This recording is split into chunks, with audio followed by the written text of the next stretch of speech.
पिंकी सुबह उठी तो देखा सब लोग उठ चुके थे।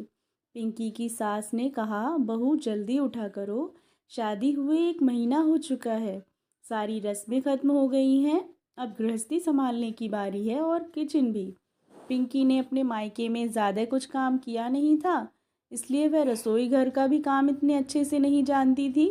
इस बात का उसकी सास को भी पता था, क्योंकि लड़की देखने के कार्यक्रम के समय पिंकी के मायके वालों ने उनसे कुछ भी नहीं छिपाया था।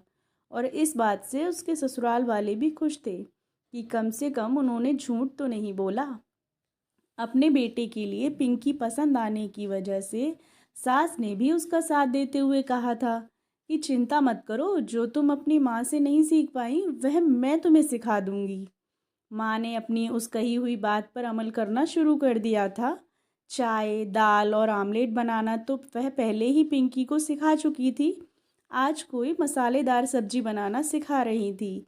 सास ने पिंकी को लाल मिर्च सिलबट्टे में पीसने को दी, क्योंकि वह खुद भी कई सालों से इसी तरह मसाले पीसा करती थी। पिंकी ने जैसे ही सिलबट्टे में लाल मिर्च पीसना शुरू किया था, उसके हाथ जलने लगे थे और मुंह पर पसीना आने की वजह से जब उसने मुंह को छुआ तो उसका मुंह भी जलने लगा था। वो जलन की वजह से हल्का सा सीख रही थी, तब सबका ध्यान उसकी तरफ गया। सास ने पूछा, पहले कभी मिर्ची नहीं कूटी थी क्या? मिर्ची कूटते समय हमेशा दस्ताने पहन लेना चाहिए। नहीं मम्मी जी, माँ ने कभी मिर्ची पीसने ही नहीं दी थी।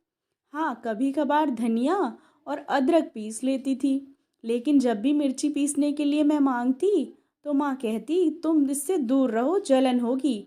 पिंकी बोली, ठीक है, कोई बात नहीं, अब अच्छे से हाथ और मुंह धो लो और थोड़ा घी लगा लो और साइड में जाकर बैठ जाओ, थोड़ा आराम मिलेगा। और आगे से ध्यान रखना कि हमेशा हाथ और मुंह ढक कर ही मिर्ची पीसना, सास ने पिंकी से कहा। पिंकी के हाथ अभी जल रहे थे, जो उसके चेहरे से साफ नजर आ रहा था। रविंद्र अपनी बीवी की ऐसी हालत देख नहीं पा रहा था।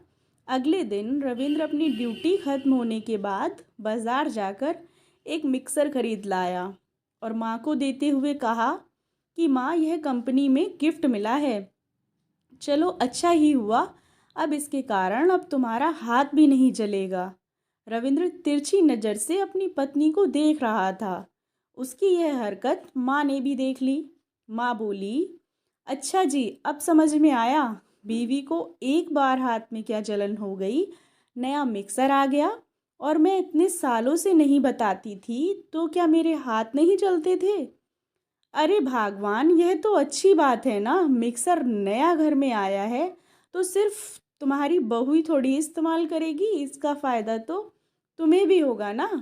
पिताजी ने बात को संभालने के लिए बीच में ही अपनी बीवी को चिढ़ाते हुए कहा, इसलिए कहता हूँ माँ, अपनी तकलीफ़ें बताया करो। आप ही सोचो, अगर पिंकी ने अपनी जलन छिपाई होती और किसी को पता नहीं चलने दिया होता तो क्या आज इस घर में मिक्सर आ पाता?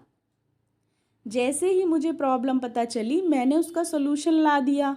यह बात सच है कि पिंकी मेरी पत्नी है, लेकिन यह बात भी सच है कि मैं आपका बेटा हूँ और पिंकी से भी पहले आप ही मेरे लिए ज़्यादा महत्वपूर्ण हैं।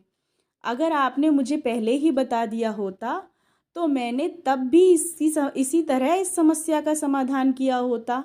आप अपने इस बेटे को कभी भी आजमा कर देख लेना, आपके लिए यह बेटा अपनी जान भी दे देगा। रविंद्र ने माँ से कहा। माँ अपने बेटे के मुंह से इतनी प्यारी प्यारी बातें सुनकर ही खुश हो गई और उसे गले लगा लिया और बोली, जीते रहो मेरे बेटे। पिंकी भी अपने पति का अपने परिवार और खुद के प्रति प्रेम देख अपने आप को भाग्यशाली समझने लगी और उसके चेहरे पर एक संतुष्टि की मुस्कान आ गई।